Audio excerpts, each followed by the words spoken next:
Hello बच्चों, आइए इस प्रश्न को देखते हैं। निम्न में से कौन सा मेल कान के भाग और उसके कार्य के लिए सही है। यहाँ पे बोल रहा है इनमें से कौन सा मेल जो कान है और उसके कान के भाग और उसके कार्य का सही मेल है। तो हमें यहाँ पे ए बी सी डी 4 विकल्प दे रखे हैं। एक एक करके हम सारे विकल्प को यहाँ पे देख लेंगे। तो यहाँ पे सबसे पहले जो है हम इस प्रश्न की मुख्य अवधारणा जो है उसको यहाँ पे देखेंगे।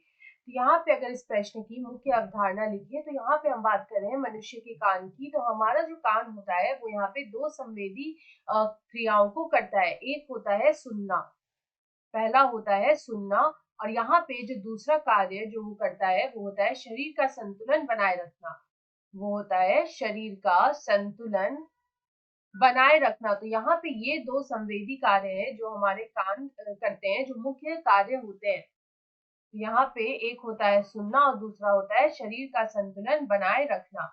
तो यहाँ पे अगर हम देखें कान का जो भाग है और उसका कार्य से यहाँ पे कौन सा मेल सही है। तो यहाँ पे अगर हम विकल्प ए का देखें तो लिखा है ऑर्गन ऑफ कर्टाई ध्वनि तरंगों की दक्षता को बढ़ाना। तो यहाँ पे ये विकल्प जो है वो हमारा यहाँ पे गलत हो जाएगा। अगर हम यहाँ पे ऑर्गन ऑफ कर्टाई की बात करें तो यहाँ पे जो ऑर्गन ऑफ कर्टाई है, तो यहाँ पे ये ऑर्गन ऑफ क्वार्टाई क्या काम करती है। तो यहाँ पे अगर हम देखें तो हमारे कान में जो ऑर्गन ऑफ क्वार्टाई होती है वो यहाँ पे रोम कोशिका जो होती है, यहाँ पे हम बोल सकते हैं कि जो रोम कोशिकाएं होती हैं, रोम कोशिकाएं जो होती हैं जो ऑडिटरी ग्राहियों की तरह कार्य करती है। तो यहाँ पे जो ऑर्गन ऑफ क्वार्टाई होती है उसमें रोम कोशिकाएं पाई जाती है। यहाँ पे हम बोल सकते हैं कि इसमें रोम कोशिकाएं पाई जाती हैं। रोम कोशिका जो है वो पाई जाती है, और ये जो रोम कोशिकाएं होती हैं ये ऑडिटरी ग्राहियों की तरह काम करती है। जो किसकी तरह काम करती है? ऑडिटरी ग्राहियों की तरह। यहाँ पे हम बोल सकते हैं जो ऑडिटरी ग्राहियों की तरह काम करती है।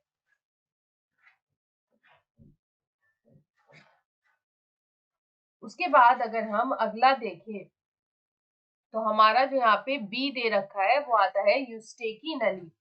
यहाँ पे अगर हम बात करें यूस्टेकी नली की, तो जो यूस्टेकी नली है वो हमारे कान का भाग होता है, और लिखा है शरीर के संतुलन व मुद्रा को बनाए रखना। तो ये भी जो है हमारा विकल्प यहाँ पे गलत हो जाएगा, क्योंकि जो यहाँ पे यूस्टेकी नली होती है वो दाब को बनाए रखती है। तो यहाँ पे कहाँ पे ये दाब को बनाए रखती है? तो यहाँ पे जो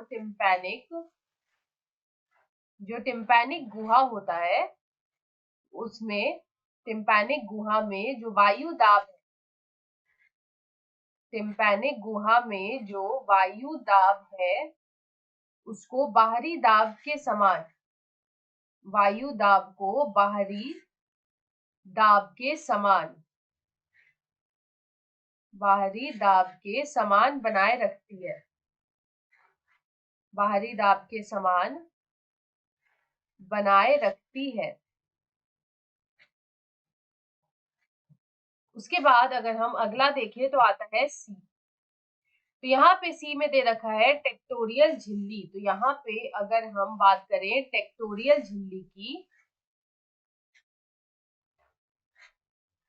तो यहाँ पे जो टेक्टोरियल झिल्ली होती है ये इसमें लिखा है ध्वनि तरंगों के कंपन के पैटर्न को सुनिश्चित करती है। तो यहाँ पे ये विकल्प जो है वो हमारा सही है। ये यहाँ पे सही विकल्प है, क्योंकि यहाँ पे ये जो टेक्टोरियल झिल्ली होती है वो ध्वनि तरंगों को या फिर ध्वनि तरंगों के जो कंपन होते हैं उसके पैटर्न को बनाए रखती है। उसके पैटर्न को ये बनाए रखती है। उसके बाद जो हमारा आखिरी में यहाँ पे दे रखा है वो यहाँ पे दे रखा है अर्धवृत्ताकार नलिका। तो यहाँ पे अगर हम अर्धवृत्ताकार नलिका की बात करें तो यहाँ पे हम लिखेंगे अर्धवृत्ताकार नलिका। तो यहाँ पे अर्धवृत्ताकार नलिका जो है उसमें हमें यहाँ पे क्या दे रखा है, तो यहाँ पे लिखा है कि जो कर्ण ड्रम के दोनों ओर दबाव को बराबर बनाए रखना। तो यहाँ पे ये हमारा गलत हो जाएगा क्योंकि वो काम होता है टिम्पैनिक झिल्ली का। तो यहाँ पे जो अर्धवृत्ताकार अगर हम देखें तो जो लिखा है कर्ण ड्रम के दोनों ओर दबाव को बनाए रखना, तो यहाँ पे ये काम होता है यूस्टेकी नलिका। और यहाँ पे अगर अर्धवृत्ता नलिका की बात करें तो यहाँ पे इसका काम होता है शरीर का संतुलन बनाए रखना। तो यहाँ पे ये शरीर का जो संतुलन और उसकी जो मुद्रा है, शरीर का संतुलन और मुद्रा जो है वो ये बनाए रखता है, और मुद्रा जो है वो ये बनाए रखता है। तो यहाँ पे अगर हम इस प्रश्न का सही उत्तर देखें तो हमारा जो यहाँ पे सही मेल होगा वो होगा टेक्टोरियल झिल्ली ध्वनि तरंगों के कंपन को के पैटर्न को बनाए रखती है। तो यहाँ पे विकल्प सी जो है वो हमारा यहाँ पे सही उत्तर है। आशा है आप इसे अच्छी तरह समझ गए होंगे। धन्यवाद।